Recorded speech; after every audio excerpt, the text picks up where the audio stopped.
Kerala മുഖ്യമന്ത്രിയായിട്ട് K C. Venugopal പറയുമെന്നൊരു വെപ്പുണ്ട്. അത് സംഭവിക്കുമോ? അത് സംഭവിക്കാൻ തന്നെയാണ് സാധ്യത.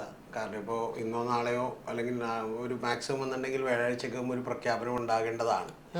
പക്ഷെ ഒരു പ്രധാനപ്പെട്ട കാര്യം എന്ന് പറയുന്നത് ഇതിനകത്ത് ആകെ ഹൈക്കമാൻഡിനുള്ള ഒരു കൺഫ്യൂഷൻ എന്ന് പറയുന്നത് ഉപതെരഞ്ഞെടുപ്പ് നടക്കുമ്പോൾ ഇവിടെ എന്തെങ്കിലും തിരിച്ചടി ഉണ്ടാകുമോ എന്നുള്ളതാണ് ഏറ്റവും പ്രധാനപ്പെട്ട കാര്യം. അപ്പോൾ ആ ഉപതെരഞ്ഞെടുപ്പ് നടക്കുമ്പോൾ തിരിച്ചടി ഉണ്ടാവില്ല എന്ന് ഉറപ്പുണ്ടായിരുന്നെങ്കിൽ ഏതാണ്ട് ഇതിനകം തന്നെ പ്രഖ്യാപിച്ചാൽ. അപ്പോൾ അതുകൊണ്ട് കെ.സി. വേണുഗോപാലിനെ പ്രഖ്യാപിക്കാനാണ് എല്ലാ സാധ്യതകളും. കാരണം 43 വരുന്ന MLA മാർ കൂടാതെ 5 പേര് ഹൈക്കമാൻഡ് പറയുന്ന ഏത് നിർദ്ദേശവും അനുസരിക്കാമെന്ന് പറഞ്ഞിട്ടുണ്ട്. എന്ന് പറഞ്ഞാൽ ഏതാണ്ട് ഒരു 48-50 MLA മാരും കൃത്യമായിട്ട് കെ.സി. വേണുഗോപാലിനൊപ്പം നിൽക്കുന്നവരാണ്. അപ്പോൾ അതുകൊണ്ട് തന്നെ അദ്ദേഹത്തെ പ്രഖ്യാപിക്കുകയല്ലാതെ ഒരു നാച്ചുറൽ ചോയ്സ് വേറെ ഇല്ല. ഈ കെ.സി. വേണുഗോപാൽ മത്സരിക്കുകയാണെങ്കിൽ ഇപ്പോൾ ഉപതെരഞ്ഞെടുപ്പിന്റെ കാര്യം പറഞ്ഞല്ലോ, അങ്ങനെയാണെങ്കിൽ പ്രധാനമായിട്ടും ചൂണ്ടിക്കാണിക്കാവുന്നത് ഇരിക്കൂറും ആലപ്പുഴയാണ്. പക്ഷേ ഇരിക്കൂർ വിട്ടുകൊടുക്കുമോ? അല്ല, ഇരിക്കൂർ സജീവ് ജോസഫ് അപ്പോൾ ആണെങ്കിൽ രാജിവെക്കും. ഇപ്പൊ കെ.സി. പറഞ്ഞാൽ അവിടെ രാജിവെക്കാൻ തയ്യാറായിട്ട് നിൽക്കുകയാണ്. അതിന് പ്രശ്നമൊന്നും ഉണ്ടാവില്ല. കെ.സി. പക്ഷക്കാരനാണ്. കെ.സി.യുടെ അടുത്ത അനുയായിയാണ്. കെ.സി.ആണ് സീറ്റ് കൊടുത്തേക്കണതൊക്കെ തന്നെ.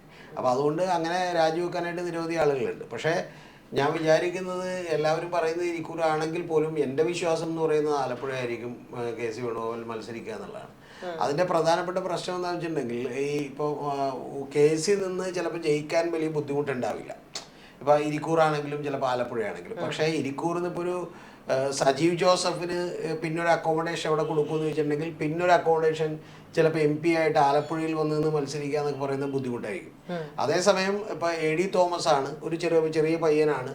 സ്വാഭാവികമായിട്ടും ഒരു വളരെ സാധാരണക്കാരായ കുടുംബങ്ങളിൽ അച്ഛനും അമ്മയും മറ്റേ മത്സ്യത്തൊഴിലാളികളാണ്. അപ്പം അത്തരത്തിലുള്ള നിരവധി ഘടകങ്ങൾ അവിടെ A.D. തോമസിന് അനുകൂലമായിട്ട് ഉണ്ട്. ആ 30 വയസ്സേ ഉള്ളൂ. അപ്പോൾ തോമസിനെ സംബന്ധിച്ചോളം ശരിക്കും അവിടെ രാജിവെച്ചിട്ടുണ്ടെങ്കിൽ തൊട്ടിപ്പുറത്ത് ആ മണ്ഡലത്തിൽ തന്നെയുള്ള ആലപ്പുഴയിൽ നിന്ന് MP ആയിട്ട് മത്സരിക്കാവുന്നേ ഉള്ളൂ. അവിടെയുള്ള ഏറ്റവും പ്രധാനപ്പെട്ട വിഷയം എന്ന് വെച്ചാൽ കഴിഞ്ഞ തവണ ശോഭാ സുരേന്ദ്രൻ പിടിച്ചിട്ടുള്ള ഒരു വോട്ടാണ്. അപ്പോൾ ശോഭാ സുരേന്ദ്രൻ 2,97,000 വോട്ടുകൾ പിടിച്ചിരുന്നു. അതിനിടയ്ക്ക് അതിനു മുമ്പ് അവിടെ 1.5 ലക്ഷം വോട്ടേ ഉണ്ടായിരുന്നുള്ളൂ. അപ്പോൾ ഈ 1.5 ലക്ഷം വോട്ടുകൾ ഏതാണ്ട് കൂട്ടാൻ അവിടെ യഥാർത്ഥത്തിൽ ഈ പറയുന്ന ശോഭാ സുരേന്ദ്രന് കഴിഞ്ഞിരുന്നു. പിന്നെ ആളുകളൊന്നും അറിയാത്തൊരു കാര്യം, കഴിഞ്ഞ തവണ അവിടെ കെ.സി. ജയിച്ചു എന്നുള്ളത് യാഥാർത്ഥ്യമാണ്. പക്ഷേ കെ.സി. ജയിച്ചെങ്കിൽ പോലും കെ.സിക്കും അതുപോലെ തന്നെ ആരിഫിനും CPM-ന്റെ സ്ഥാനാർത്ഥിക്കും യഥാർത്ഥത്തിൽ അവിടെ വോട്ടുകൾ കുറയുകയാണ് ചെയ്തിട്ടുള്ളത്. പക്ഷേ ആരിഫിന് വോട്ട് കൂടുതൽ കുറഞ്ഞത് കൊണ്ടിട്ട് കെ.സി. അവിടെ നിന്ന് ജയിച്ചു എന്ന് മാത്രമേ ഉള്ളൂ. അപ്പൊ അത്തരത്തിലുള്ളൊരു ടൈറ്റ് ആയിട്ടുള്ള കോമ്പറ്റീഷൻ ഉണ്ടായാൽ പിന്നീട് ഒരു പാർലമെന്റ് മെമ്പറെ കൂടി വേണമെങ്കിൽ BJP-ക്ക് കൊടുക്കാവുന്ന ലെവലിൽ അവിടെ ഒന്നൊരു മത്സരം ഉണ്ടാകുമോ എന്നുള്ള ഭയങ്ങളുണ്ട്. അപ്പൊ അത്തരത്തിലുള്ള നിരവധി കൺഫ്യൂഷനുകളുടെ പുറത്താണ് ഈ സാധനം പറഞ്ഞുകൊണ്ട് പറയാണ് BJP ഇത് കരുതിക്കൂട്ടി തന്നെ ഇരിക്കുകയും ചെയ്യുന്നുണ്ട്. കാരണം BJP-ക്ക് അവിടെ നിന്ന് ഈ പറഞ്ഞ പോലെ ശോഭാ സുരേന്ദ്രനെ മത്സരിക്കുകയും ഏറ്റവും ഒടുവിലാണ് ശോഭാ സുരേന്ദ്രന്റെ സ്ഥാനാർത്ഥിത്വം അവിടെ വരുന്നത്. പക്ഷെ വളരെ കുറഞ്ഞ ദിവസങ്ങൾ കൊണ്ടാണ് അത്രയും വോട്ട് ഷെയർ അവർ കൂട്ടിയിട്ടുള്ളത്. അപ്പോൾ ഇപ്പൊ തന്നെ സോഷ്യൽ മീഡിയ ഹാൻഡിലുകളിലൊക്കെ പറയുന്നുണ്ട് ആലപ്പുഴയിൽ നിന്നൊരു MP എന്നുള്ള രീതിയിലേക്കൊക്കെ പറയുകയും ചെയ്യുന്നുണ്ട്. അവര് കണക്ക് കൂട്ടലിൽ തന്നെയാണ് നിൽക്കുന്നത്. അപ്പോൾ കെ.സിയുടെ ഒരു വരവ് എന്ന് പറയുന്നത് അത്ര ശുഭകരമായിരിക്കുമോ എന്നുള്ള ചോദ്യമില്ലേ? അല്ല, അത് തീർച്ചയായിട്ടും അതാണ് ഏറ്റവും വലിയ പ്രശ്നം. ഇപ്പൊ ആലപ്പുഴയിൽ അല്ലെങ്കിൽ തന്നെ കഴിഞ്ഞ തവണ 1.5 ലക്ഷം വോട്ടിൽ നിന്ന് ഒറ്റടിക്കോ ഏതാണ്ട് 1.5 ലക്ഷത്തിനടുത്ത് തന്നെ വോട്ടുകൾ ശോഭാ സുരേന്ദ്രൻ വർദ്ധിപ്പിച്ചു എന്നുള്ളത് മാത്രമല്ല അവിടുത്തെ പ്രശ്നം. അവിടുത്തെ പ്രശ്നം അതിനു മുമ്പത്തെ തവണ CPM-നൊക്കെ കിട്ടിയിരുന്ന വോട്ടുകളിൽ നിന്ന് ഏതാണ്ട് ഒരു 40-42% വോട്ടുകൾ ഈഴവ വോട്ടുകൾ ഇവർക്ക് പോയി എന്നുള്ളതാണ്. അപ്പോൾ ഇങ്ങനെ പോകുമ്പോൾ ഈ പാർലമെന്റ് തെരഞ്ഞെടുപ്പിൽ അവിടെ BJP-യുടെ ഒരു സ്ഥാനാർത്ഥി ജയിക്കുന്നൊരവസ്ഥയിലേക്ക് എത്തിച്ചേർന്നാൽ എന്ത് സംഭവിക്കും എന്നുള്ളതാണ്. പിന്നെ പ്രധാനപ്പെട്ട ഒരു കാര്യം കൂടിയുള്ളത്, ഇതിനേക്കാളൊക്കെ വലിയൊരു ഫാക്ടർ ഇപ്പോൾ കെ.സി. അവിടെ മത്സരിക്കുകയാണെങ്കിൽ ഈ പ്രശ്നം ഉണ്ടാവില്ല. കെ.സി. ജയിക്കാനുള്ള സാധ്യതകളുണ്ട്. പക്ഷെ കെ.സി. അല്ല മത്സരിക്കുന്നത്, A.D. തോമസിനെ പോലെ വളരെ പുതുമുഖമായിട്ടുള്ള ഒരാൾ വന്ന് മത്സരിക്കുന്നു എന്നൊക്കെ പറയുമ്പോഴുള്ള വലിയ പ്രശ്നങ്ങളുണ്ട്. പക്ഷെ എങ്കിലും ഞാൻ വിചാരിക്കുന്നത് അത്തരത്തിലുള്ളൊരു വലിയ നേട്ടം ഇത്തവണ ചിലപ്പോൾ ശോഭാ സുരേന്ദ്രൻ മത്സരിച്ചാലും കൂടെ ഉണ്ടാക്കാൻ സാധ്യതയില്ല. കാരണം എന്താ വെച്ചാൽ അതിൻ്റെ പ്രധാനപ്പെട്ട വിഷയം കഴിഞ്ഞ തവണ പിണറായി വിജയൻ ഭരിക്കുന്നു, CPM-നെതിരെയുള്ള വലിയ പ്രചരണം ഉണ്ടായിരുന്നു, ഇത്തരത്തിലുള്ള കാര്യങ്ങളുണ്ടായിരുന്നു എന്നുള്ളതിൻ്റെ നിരവധി അഡ്വാൻറ്റേജുകൾ ഈ പറയുന്ന ശോഭാ സുരേന്ദ്രൻ അടക്കമുള്ള ആളുകൾക്ക്. പക്ഷേ അതിനു മുമ്പും ശോഭാ സുരേന്ദ്രന്റെ ഒരു കാര്യം എന്ന് പറയുമ്പോൾ എടുത്തു നോക്കിയാൽ അവർ നിന്നിട്ടുള്ള സ്ഥലങ്ങളിലെല്ലാം തന്നെ വോട്ട് ഷെയർ സാധാരണയേക്കാൾ കൂടുതൽ ഉയർത്താൻ സാധിച്ചിട്ടുണ്ട്. അത് മുഖ്യമന്ത്രി പിണറായി വിജയൻ എന്നുള്ള ഫാക്ടറിന് അപ്പുറത്തേക്ക് ശോഭാ സുരേന്ദ്രൻ എന്ന് പറയുന്ന നേതാവിനോടുള്ള ഒരു കാര്യം കൂടി അവിടെ നിലനിൽക്കുന്നുണ്ടെന്നാണ് തോന്നുന്നത്. ഇത് ഒരു പകുതി ശരിയാണ്, പകുതി ശരിയല്ലാത്തൊരു കാര്യമാണ്.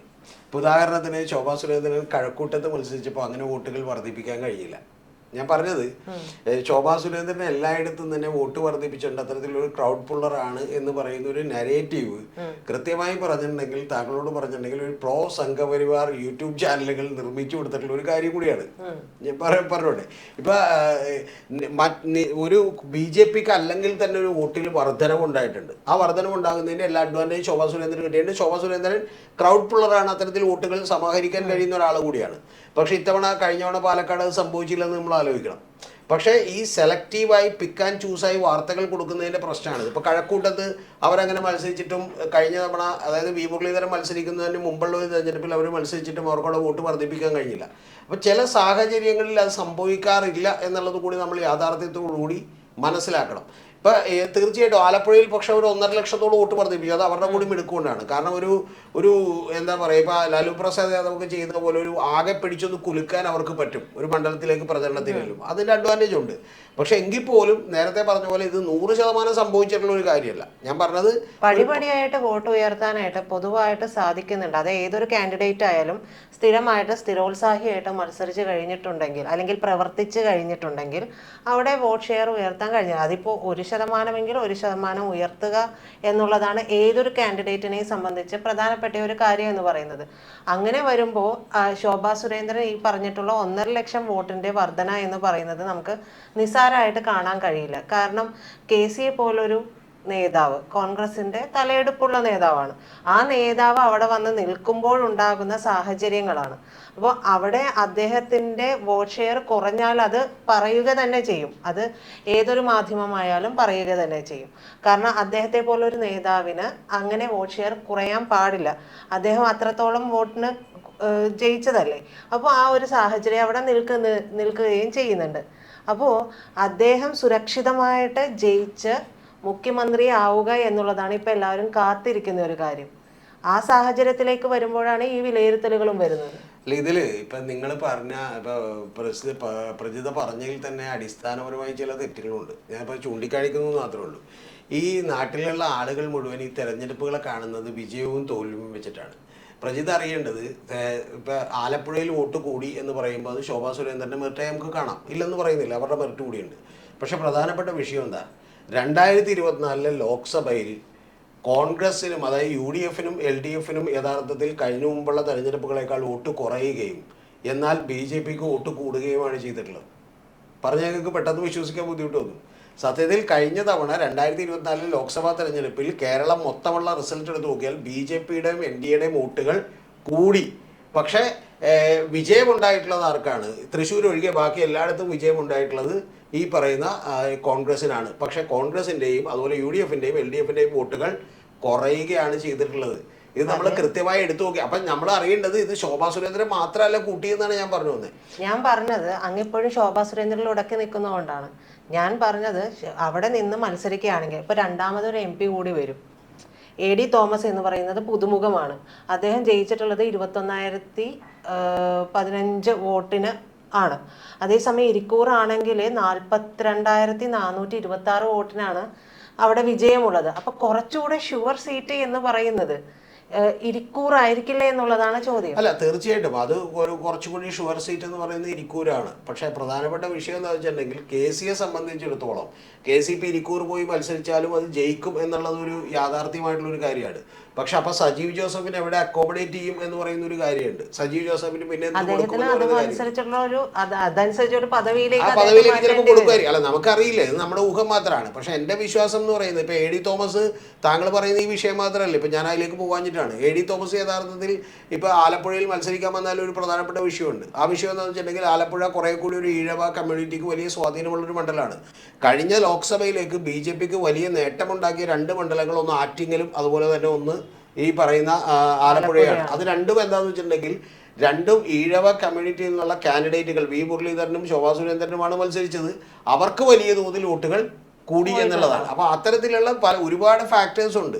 പക്ഷേ ഞാൻ പറയുന്നത് ഇപ്പോൾ എ ഡി തോമസിനെ അവിടെ കൊണ്ടുവന്ന് നിർത്തണമെങ്കിൽ എ ഡി തോമസിന് ഗുണകരമായിട്ടുള്ള ഒരുപാട് കാര്യങ്ങളുണ്ട്. കാരണം കോൺഗ്രസ് സാധാരണ ചെയ്യാത്തതുപോലെ നിരവധി ചെറിയ ഒരു വളരെ പാവപ്പെട്ട സാധാരണക്കാരുടെ ഒരു ഫാമിലിയിൽ നിന്ന് ഒരാളെ കൊണ്ടുവന്ന് നിർത്തുന്നു എന്ന് പറയുന്ന ഒരു അഡ്വാൻറ്റേജ്. ഈ നവകേരള യാത്രയുടെ സമയത്ത് എ ഡി തോമസ് കൊണ്ടിട്ടുള്ള ഒരു അടി അത് വളരെ ഹൈലൈറ്റ് ചെയ്ത് കാണിക്കുകയും ചെയ്തതാണ്. അത് നമുക്ക് അത് അംഗീകരിക്കാതെ പോകാനും വയ്യ. കാരണം അമ്മാതിരി അടിയാണ്. ആ ഒരു യുവ നേതാവിനെ എടുത്തുകൊണ്ട് വരാനുള്ള സാധ്യതയായിട്ട് പോയതും അത് തന്നെയാണ്. അപ്പോൾ അദ്ദേഹത്തിനെ മാറ്റി നിർത്തിയിട്ട് അദ്ദേഹം അവിടെ തോൽക്കുകയോ അങ്ങനെ ഒരു സാഹചര്യത്തിലേക്ക് പോവുകയാണ് എന്നുണ്ടെങ്കിൽ അതായത് കോൺഗ്രസിനോടുള്ള ഒരു കൺസെപ്റ്റ് ഇപ്പോൾ ജനങ്ങൾക്കൊരുണ്ടായിട്ടുള്ളൊരു വിശ്വാസം ഉണ്ടല്ലോ, ഇടതല്ലെങ്കിൽ ഞങ്ങൾക്ക് UDF ഉണ്ട് എന്ന് പറയുന്ന ഒരു വിശ്വാസത്തിൽ അതൊരു മങ്ങലേൽപ്പിക്കില്ല. അല്ല, തീർച്ചയായിട്ടും അതാണ് ഇതിൻ്റെ ഏറ്റവും വലിയ കാതലായിട്ടുള്ള വിഷയം. ഒന്ന്, ഇപ്പോൾ KC വേണുഗോപാൽ ഒന്ന് മത്സരിക്കുന്നു, ഇനി അദ്ദേഹം അവിടെ നിന്ന് ജയിച്ചാലും ലോക്സഭയിലേക്ക് ഇപ്പോൾ യഥാർത്ഥത്തിൽ അഡ്വാൻറ്റേജ് ഉള്ളത് LDF-നാണ്.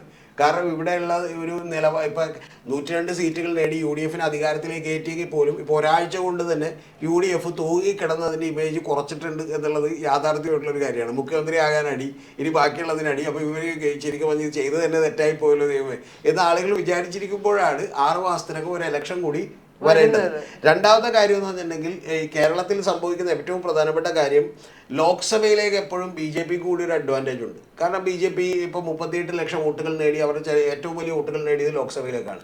അപ്പോൾ അത്തരത്തിൽ വരുമ്പോൾ താങ്കൾ പറഞ്ഞ പോലെ ഇത് എന്ത് സംഭവിക്കുമെന്ന് പറയുന്ന ആശങ്ക കൂടിയാണ് ഈ സാധനം പിടിച്ചു വെച്ചേക്കുന്നതിൻ്റെ പ്രധാനപ്പെട്ട കാരണം. കാരണം ഇത് ഈ ജനങ്ങൾ രാവിലെ എണീറ്റ് വരുമ്പോഴേ ഇന്നെങ്കിലും ഉണ്ടാവും ഒരു മുഖ്യമന്ത്രി സ്ഥാനാർത്ഥിയെ പ്രഖ്യാപിക്കുമ്പോൾ. ഇതിൽ നമ്മളിപ്പോൾ പറയാൻ പോയ ഒരുപാട് പറയണം. ഇപ്പം യഥാർത്ഥത്തിൽ നിങ്ങളൊന്ന് ആലോചിച്ച് നോക്കണം. അസാമിൽ കോൺഗ്രസ് വളരെ ഭംഗിയായി തോറ്റു എന്ന് പറഞ്ഞിട്ടുണ്ടെങ്കിൽ വളരെ അടപടലം തകർന്നു. പിന്നെ ഉള്ളത് വെസ്റ്റ് ബംഗാളിൽ, അവിടെ കോൺഗ്രസ് ഇല്ല, അവിടെ മമതാ ബാനർജി തോറ്റു. പുതുച്ചേരിയിൽ ഇതുപോലെ തന്നെ യാതൊരുവിധ പ്രസക്തിയുമില്ല. രണ്ടാമത്തത് നമുക്കറിയാം, ഇപ്പോൾ തമിഴ്നാട്ടിൽ കോൺഗ്രസിന് 5 MLA-മാരുണ്ട്, അതിൽ നിന്ന് 2 പേര് മന്ത്രിയായി. ഈ സ്ഥലങ്ങളിലൊന്നും കോൺഗ്രസിന് വിജയമില്ല. കോൺഗ്രസിന് വിജയം നേടിത്തന്ന ഏക സംസ്ഥാനം എന്ന് പറയുന്നത് കേരളമാണ്. പക്ഷെ കേരളത്തിൽ യഥാർത്ഥത്തിൽ ഒരു മുഖ്യമന്ത്രി പ്രഖ്യാപിക്കാൻ പറ്റാതെ രാഹുൽ ഗാന്ധി പോയിട്ട് വിജയുടെ മുഖ്യമന്ത്രിയാകുന്ന സെറിമോണി പരേഡിൽ പങ്കെടുക്കുകയാണ്. അപ്പം നിങ്ങൾ അറിയേണ്ടത് അത്തരത്തിലുള്ള വലിയ കോമഡികളുണ്ട്. പക്ഷേ കേരളത്തിൽ ഇതൊക്കെ ഇനി സംഭവിക്കുള്ളൂ. ശരിക്കും പറഞ്ഞാൽ ഒരു കാര്യം കേട്ടിട്ടാണ് എനിക്ക് ചിരി വന്നത്. അത് ദീപാദാസ് മുൻഷിയുടെ പാചകമാണ്. 23-ാം തീയതി വരെ സമയമുണ്ടല്ലോ, അതാണ്. അപ്പം അതുകൊണ്ട് ഇനി എന്ത് സംഭവിക്കുമെന്ന് നമ്മൾ കാത്തിരുന്ന് കാണേണ്ട കാര്യമാണ്.